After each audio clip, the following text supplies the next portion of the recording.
여러분 따라하세요. 공동체의 위기를 이렇게 극복하라. 예. MBC의 아주 탑 앵커였고 또 MBC의 사장이었던 조정민, 지금은 이제 목사님이 되셨죠.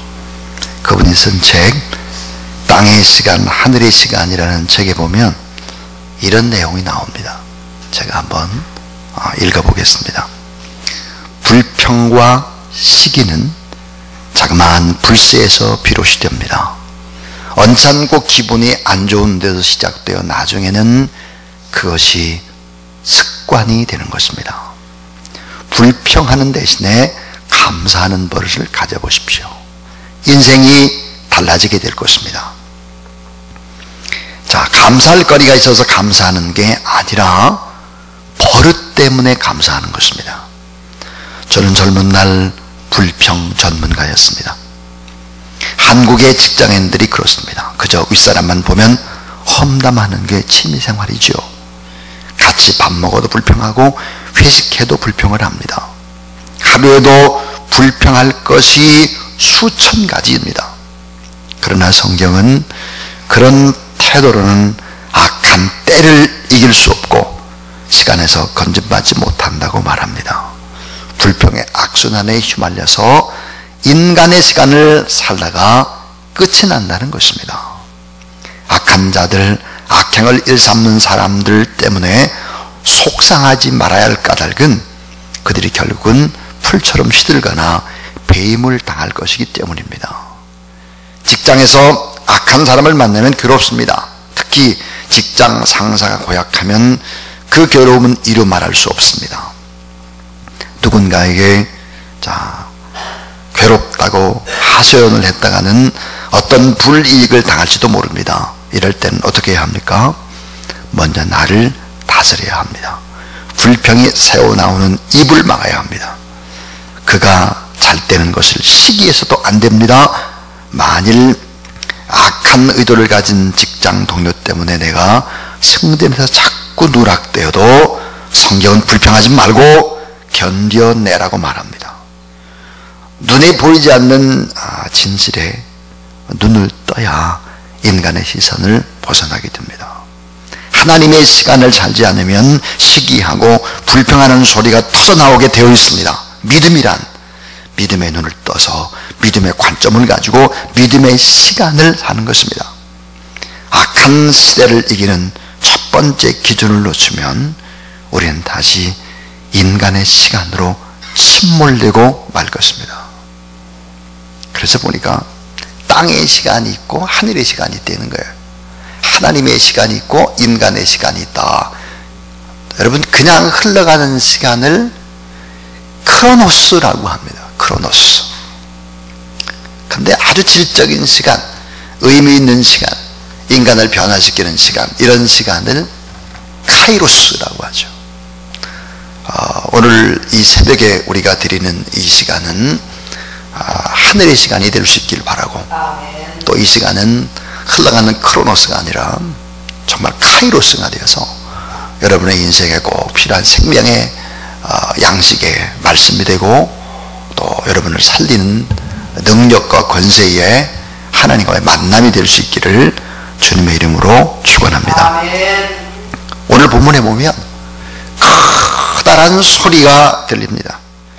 큰 부르짖음과 빗발치는 항의가 있습니다. 변화의 계획은 결코 쉽지 않는다 하는 것을 알 수 있습니다. 느헤미야 1장 5절에 보니까 크신 하나님을 위해 그랬습니다. 또 느헤미야 4장 19절에 보니까 큰 역사를 일으킬 때 그랬고, 느헤미야 5장 1절에 보니까 때에 백성이 그 아내와 함께 크게 부르짖어 그 형제 유다 사람을 원망하는데 그랬습니다. 크게 부르짖어서 누구를 원망했느냐? 그 형제들을 원망했다 그랬습니다. 이것은 내부에서 일어나기 시작한 갈등과 시련의 문제입니다. 밖에서 공격해 올 땐 오히려 우리가 단합을 하면 쉬운데, 내부에서 일어나는 자중자란이라고 하는 것은 이건 참 어려운 것 가운데 하나입니다. 자, 내부를 분열시키는 사단의 공격력 무기는 뭘까? 우리를 교묘히 속이고 우리의 마음을 분열시키는 것이 뭘까? 그것은 바로 이기심입니다. 이기심. 이 죄의 본성, 죄의 본질은 바로 자기 중심입니다. 자기 욕심이죠. 공동체물 이렇게 점점점 허물어버리는 주범이 뭘까? 그것은 자기 중심입니다. 그리고 이기심이죠. 이게 죄의 본질이다 하는 것을 알아야 됩니다. 유명한 토마스 머튼이라고 하는 사람이 이런 말을 했습니다. 자기 입장에서 이웃을 보고 자기 입장에서 사건들과 상황을 생각하는 것은 지옥의 입구에서 사는 것과 같다. 참 기가 막힌 표현이라고 생각이 듭니다. 자신의 입장에서 이웃을 보고 자신의 입장에서 사건들과 상황들을 생각하는 것은 지옥의 입구에서 사는 것과 같다. 토마스 머튼 그랬습니다. 여러분, 내 입장에서 내 생각에서 이웃을 보면 절대로 안 되는 것입니다. 내가 지금 처한 상황에서 모든 상황을 보게 되면 이거 큰일 나는 일입니다.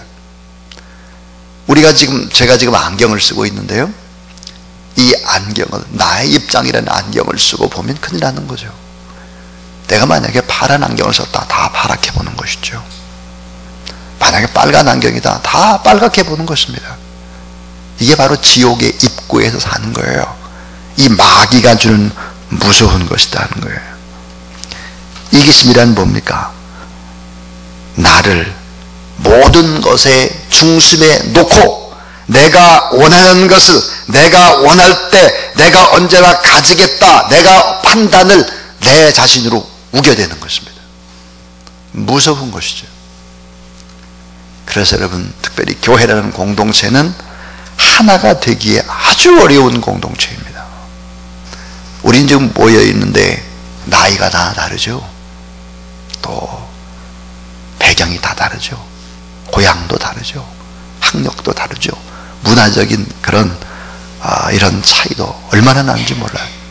공통 부모가 없어요. 사실은 예수 그리스도의 십자가와 보혈과 주님의 사랑이라고 하는 이런 공동체, 이거를 초점에 두지 않으면 와르르 무너질 수 있는 것이죠. 어느 날 임금님이 어린 왕자를 데리고 신하들과 함께 뱃놀이를 갔습니다. 한참 놀다가 그만 왕자가 물에 빠져가지고 막 허우적대는 거예요. 죽게 되는 것입니다. 이를 본 임금은 당장 물속에 뛰어들어가지고 왕자를 익사 직전에 구출해냈습니다. 이때 한 신하가 이렇게 말했습니다. 폐하, 왜 우리를 명해서 야 빨리 왕자를 구해라 이렇게 명령하지 않고 왜 친히 물속에 뛰어들었습니까? 명령하셔도 될 텐데. 임금이 이렇게 말했습니다. 이 사람아, 내 친아들이 죽어가잖아. 명령 내릴 시간이 어딨어. 내가 빨리 뛰어 들어가야지. 명령 내릴 시간이 없었다는 거예요. 빨리 뛰어 들어가서 구해야지. 우리를 사랑하신 하나님의 사랑이 이와 같은 것이죠. 하나님 우리를 사랑하심이 지극히 크기 때문에 육신을 입으시고 하나님이 직접 이 땅에 오실 수밖에 없었고 직접 자신이 십자가에 매달려 죽을 수밖에 없었죠. 그러므로 이 십자가는 하나님의 사랑의 절정을 보여주는 것이고 하나님의 사랑의 극치를 보여주는 것이죠. 이 십자가는 하나님이 우리를 얼마나 사랑하고 계시는가를 단적으로 보여주는 증거다 하는 거예요. 자신의 몸을 주기까지 우리를 사랑하셨어. 주님의 희생과 사랑과 공의를 보여주는 것이 바로 십자가입니다. 크리스찬이 누구입니까?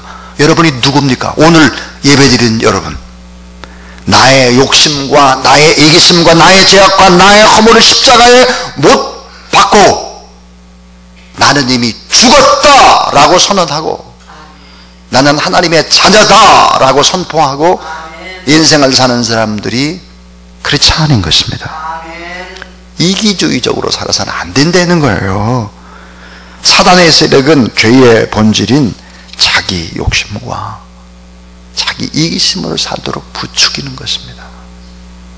이게 무서운 사단의 도전이라는 걸 알아야 합니다.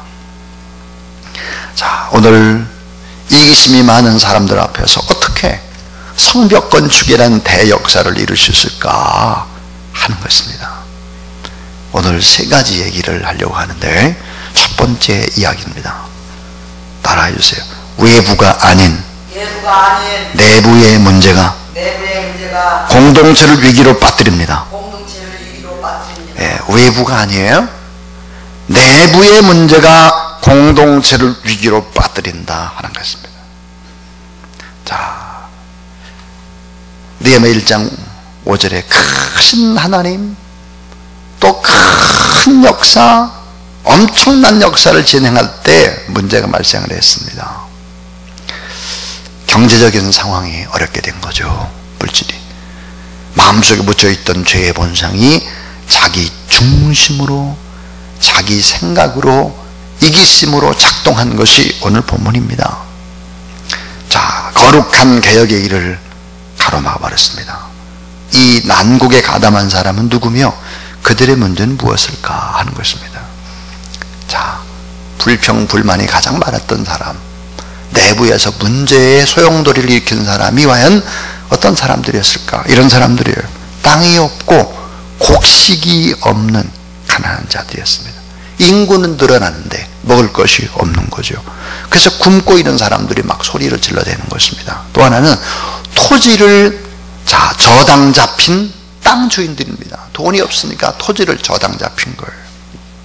그래서 곡식을 사서 결국은 이제 장사하려고 했는데 이게 장사가 잘 안 되는 거죠. 또 하나, 세금이 너무 많아서 불평을 합니다. 세금. 또 하나, 땅과 이 자식들을 담보로 해가지고 이제 세금을 냈고 막 이런 사람들. 자, 인구가 집중이 됐습니다. 성벽 건축과 함께. 또 하나는 식량의 문제, 거기에다가 가뭄이 겹쳤습니다. 세금의 문제, 페르시아에다가 너무 많은 세금을 낸 것입니다. 과도한 세금의 징수죠. 잘 생각해 보세요. 인구 집중에다가 식량의 문제에다가 그 다음에 보니까 세금 문제예요. 과도한 세금. 이것은 오늘 성경의 본문의 문제이면서 동시에 우리 한국의 문제이기도 한 것이죠. 자, 이 개혁도 좋고 성벽 건축도 참 좋지만 가난한 사람들, 이런 사람들이 늘 언제나 어렵죠. 그런데 거기다가 졸부들이 나타난 겁니다. 졸부. 그래가지고는 이 부유한 유대인들이 착취를 하기 시작하는 것이죠. 법을 어기면서 가정을 파괴하면서 자기 이익을 추구하는 제약의 나쁜 모습들이 오늘 본문에 보여주고 있는 것입니다. 그래서 사람과 땅은 여호와 하나님의 것이기 때문에 매매의 대상이 되지 못함을 율법은 명확히 규정을 해놓고 있는데, 사람도 사고 팔고 땅도 가지고 장난질을 하고 이렇게 하고 있는 것입니다. 따라해 주세요. 가난한 자를 외면하면 하나님도 우리를 외면하십니다. 네. 가난한 자를 외면하면 하나님은 우리를 외면한다는 거예요. 그래서 잠언 21장 13절에 이런 얘기하고 있어요.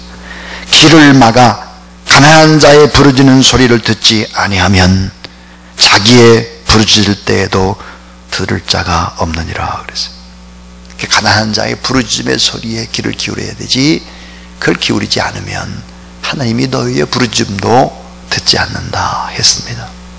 그래서 이 외부의 문제가 아니라 내부의 문제, 이 문제들이 공동체를 위기로 빠뜨렸다. 그것은 바로 가난한 자들이죠. 이 가난한 자를 이용하는 것입니다. 착취하는 것입니다. 그래서 끔찍한 비극이 일어나는데, 어떤 비극이 일어났냐?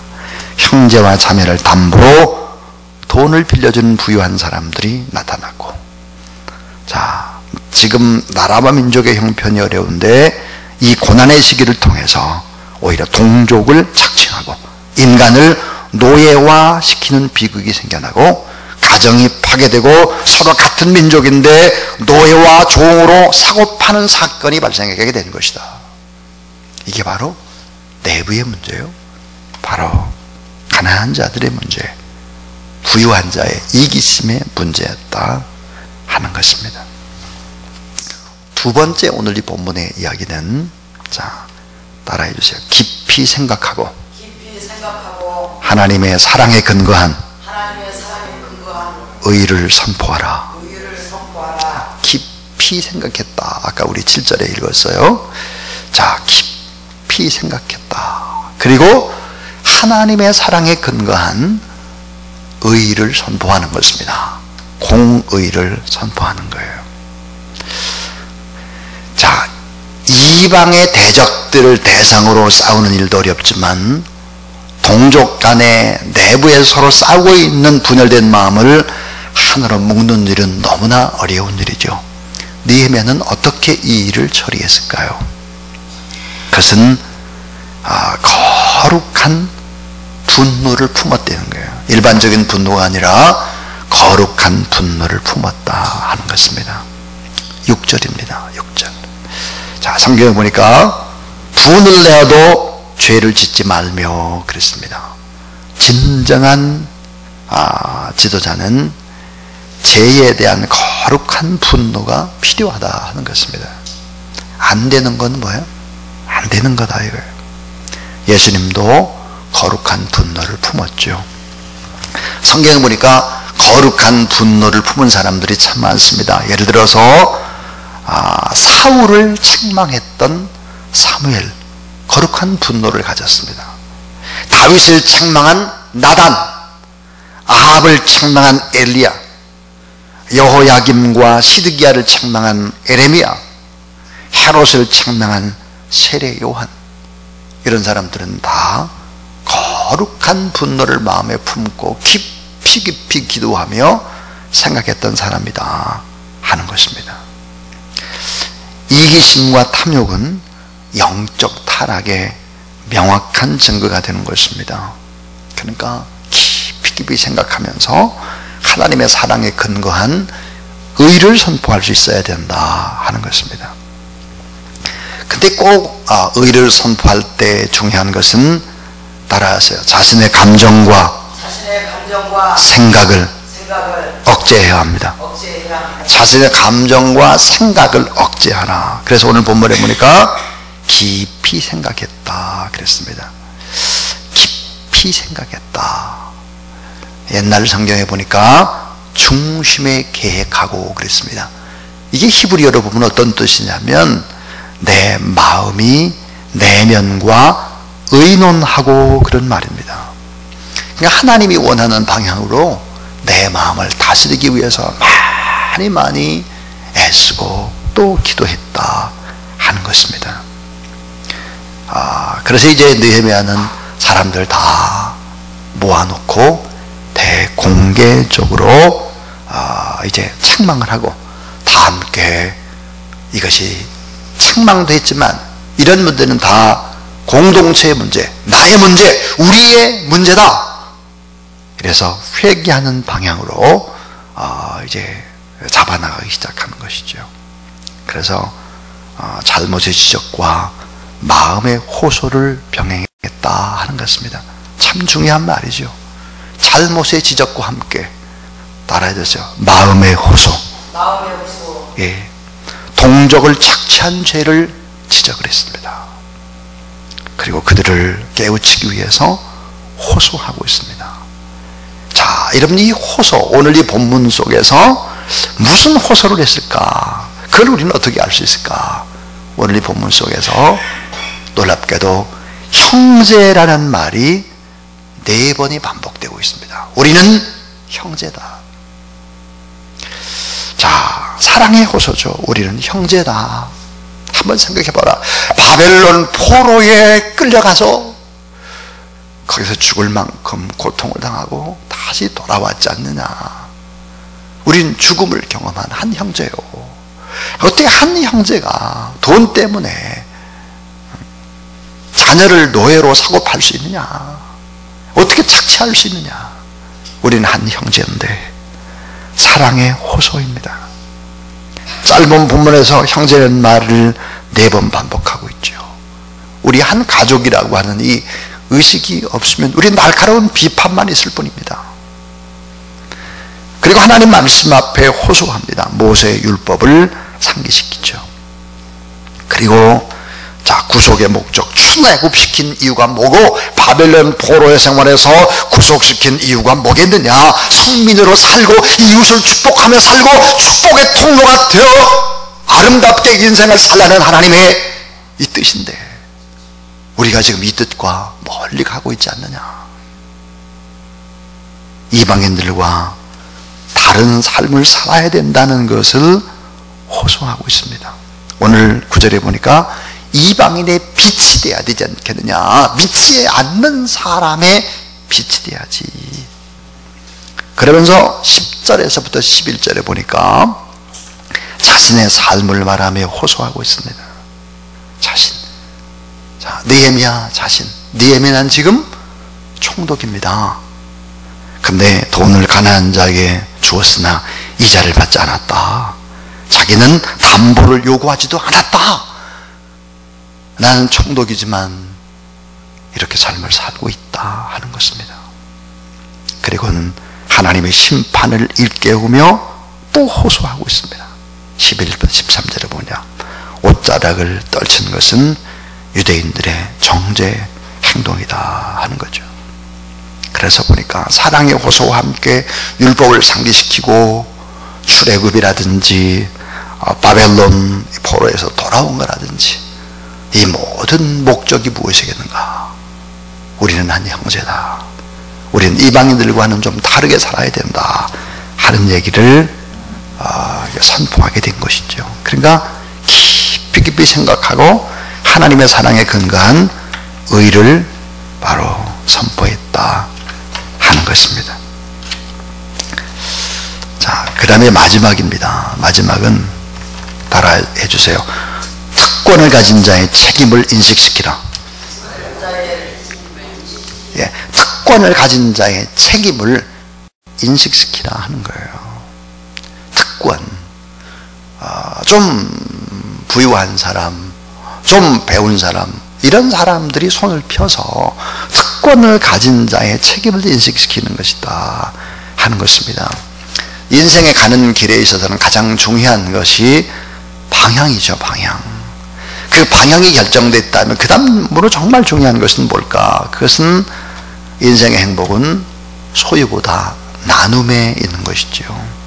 그러니까 이게 나눔, 내 가지고 있는 것들을 나누면서 기뻐하고 즐거워해야 되는 것이죠. 오늘 이 개혁의 방법, 특권을 가진 자가 바로 훌륭한 본을 먼저 보이라 하는 것이 오늘 중요한 메시지입니다. 청렴결백한 본을 보이고 잘못된 전통을 거부하는 본을 보이고 힘을 다해서 노력을 하는 본을 보이고 고난을 남용하지 않는 본을 보이고 기도와 예배의 본을 보이고 본을 보이라 그랬습니다. 느헤미야는 사람들에게 대가를 기대하지 않았습니다. 대신에 그는 하나님께 은혜를 베풀어 달라고 기도를 하고 있습니다. 그래서 그는 수고하며 애쓰는 보상을 하나님께 기대하고 있다 하는 것입니다. 느헤미야 5장 19절 따라하세요. 내 하나님이여, 내가 이 백성을 위하여 행한 모든 일을 생각하시고 내게 은혜를 베푸시옵소서. 예. 내 하나님이여, 내가 이 백성을 위하여 행한 모든 일을 생각하시고 내게 은혜를 베푸시옵소서. 사람들에게 뭐를 기대지 않았어요. 하나님 앞에 은혜를 구하고 있습니다. 요즘에 보니까 이 나라 이 민족을 정말로 낙심의 구렁텅이로 빠뜨리는 사람들이 있죠. 가난한 자들이 아닙니다. 정말 최고의 권력을 휘두르는 사람들이 너무나 어처구니 없는 짓거리를 하고 있습니다. 여러분 잘 알 겁니다. 진경준이라고 하는 검사장 지위를 이용해서 넥션 주식이 보니까 1만 주를 샀어요. 4억 5천만 원. 이게 나중에 시세 차액이 얼마가 이득을 받느냐. 122억을 꿀꺽했습니다. 122억. 근데 넥션 주식을 4억 5천만 원을 어떻게 당신이 그걸 샀느냐 그랬더니 뭐라고 그랬냐면은 이 처가집으로부터 먼저 지원을 받았다. 이게 조사해보니 거짓말이에요. 이 나중에 보니까 이 넥션 주식조차도 보니까 다른 사람의 돈으로 샀어요. 그러니까 서로 단합이 있었던 것이죠. 그러니까 자기 돈 하나도 안 들여서 4억 5천 해서 1만 주를 샀어요. 그리고 거짓말을 했어요. 그리고 122억이라는 엄청난 돈의 차액을 꿀꺽했습니다. 이게 검사장이에요. 검사장. 법을 집행하는 자예요. 부자, 있는 자, 권력자. 먼저 손을 펴고 먼저 본을 보이지 않는 한 이 개혁이라고 하는 것은 어렵다 하는 것이죠. 개혁이라고 하는 것은. 따라해 주세요. 어려움에 처한 형제를 돕는 것은 자선이 아니라 의무입니다. 예. 어려움에 처한 형제를 돕는 것은 자선이 아니라 의무인 거예요. 의무. 뭔가를 가진 자의 의무요, 건강한 사람의 의무요, 배운 자의 의무요, 특별히 어때요? 크리스찬의 의무인 크리스찬의. 오늘 이 시대에 이 본문의 말씀을 옛날의 얘기로 생각해서는 절대로 안 됩니다. 그렇다면 우리가 검사장이 122억을 꿀꺽했다, 그래서 우리가 분노만 하고 있으면 되겠느냐? 아니죠. 하나님은 오늘 우리에게 그렇게 말씀하셨습니다. 너는 어떠냐? 너는 지금 그렇게 묻고 있죠. 오늘 느헤미야에서 5장에서부터 나오는 얘기는 외부의 어려운 문제가 아니라 내부의 어려운 문제들을 얘기하고 있습니다. 느헤미야의 기도가 가슴에 와 닿습니다. 사람들에게 대가를 기대하지 않고 대신 하나님께 은혜를 베풀어 달라고 기도하고, 그는 수고하고 애쓰는 보상을 하나님께 기대했다 하는 것입니다. 아멘. 사랑하는 여러분, 하나님께 기대하는 그런 여러분 될 수 있기를 바랍니다. 아멘. 따라해 주세요. 내 하나님이요, 내가 이 백성을 위하여 행한 모든 일을 생각하시고 내게 은혜를 베푸시옵소서. 예. 여러분에게 하나님께서 은혜를 베풀어 주시기를